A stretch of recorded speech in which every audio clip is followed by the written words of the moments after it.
Un matin brumeux sur la péninsule de Dingle. Les Irlandais ont le cheval inscrit dans leur ADN et chaque année, des adolescents de 12 ans et plus s'affrontent sur ce champ de course exigeant. Dingle, c'est le secret le moins bien gardé du monde des courses. C'est ici que la plupart des jockeys aux multiples couronnes ont débuté. J'ai commencé ma carrière ici et j'ai vu tous les meilleurs jockeys d'Irlande commencer ici. J'aime revenir car j'aime voir les jockeys s'améliorer pour voir lesquels seront bons ensuite. Car je suis un peu comme un recruteur de football. Je cherche le prochain enfant de 14 ans qui vaincra le prochain attaquant de Manchester United. Tom Mullen est un Irlandais installé au Royaume-Uni qui achète dans toute l'Europe des pur-sang pour de grands propriétaires anglais. Quand on lui parle de Brexit, sa préoccupation principale est l'acheminement de ses coûteux athlètes. Le transport des chevaux. Mon travail m'emmène en Allemagne, en France et en Irlande, et je parcours beaucoup la France. J'ai acheté de très bons chevaux en France et de grands champions en Irlande. Mais ceux qui sont censés savoir ne savent pas ce qui va se passer. Il n'y a donc aucun intérêt à s'inquiéter à ce sujet. Si Tom Mullen, dont la réputation n'est plus à faire, préfère rester positif, pour les marchands de chevaux comme Connor, pour qui le marché européen est très important, l'inquiétude monte.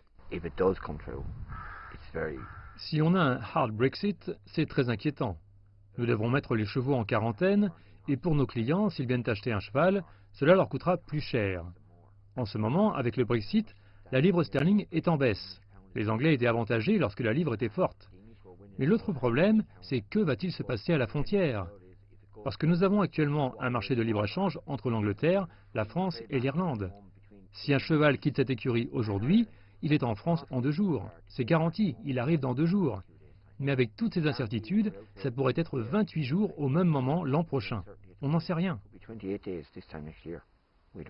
Le Dublin Horse Show est l'événement le plus important de la saison pour les cavaliers irlandais. Paddy est cavalier professionnel et s'y rend chaque année avec ses propres chevaux, mais aussi certains de ses élèves. Au-delà des problématiques de vente, il rappelle que pour la compétition internationale, l'Irlande risque aussi de se retrouver isolée. Le Brexit, c'est un peu comme la vie après la mort. Aucun d'entre nous n'est encore mort, donc personne ne sait vraiment à quoi ressemble la vie après la mort. Je voyageais en Europe et en Scandinavie quand je concourais avec Harrison Princess, et le stress de passer de Suède en Norvège, parce qu'il y avait une frontière, c'était très dur pour les animaux, et ça représentait beaucoup de paperasse. Donc j'ai peur de voir revenir une telle situation. Il n'y a pas si longtemps, dans ce pays, nous avions une frontière entre l'Irlande du Nord et la République. C'était très difficile. Au XXIe siècle, ce serait un véritable pas en arrière. Les destins du Royaume-Uni et de l'Irlande sont intrinsèquement liés et les conséquences du Brexit auront un impact certain sur ce pays voisin pour qui la Grande-Bretagne constitue un axe commercial important, et ce dans tous les domaines. Mais le commerce du cheval de sport et de loisirs, marché très important en Irlande, surpassé uniquement par les États-Unis à l'échelle mondiale, demeure paradoxalement une forme de production très traditionnelle, presque artisanale.